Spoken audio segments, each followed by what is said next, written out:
তো এই বাইকটা আমার এক আঙ্কেলের, এটা হর্নেট 160R, একদম ফার্স্ট ভেরিয়েন্ট যেটা বেরিয়েছিল সেটা ওইটা।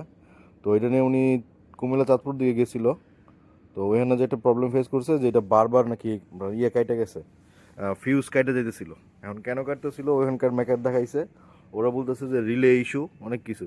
তো যাকে ওরা এটা কাইটে কুইটে লাইন উল্টাপাল্টা করে, ফগের লাইন এটা ওইটা করে শুধু হর্নটা সিঙ্গেল করে ওটা দিয়ে দিছে। করছে এখানে নাটও লাগায় নাই, স্ক্রুটা যে স্ক্রু নাট থাকতে হবে ওটা ওদের খেয়ালই নাই।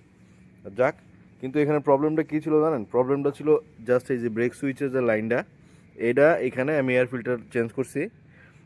এয়ার ফিল্টার চেঞ্জ করছি, তো এই যে এখানে দেখতে পাচ্ছেন এটা ক্যাচা খাইয়া ছিল।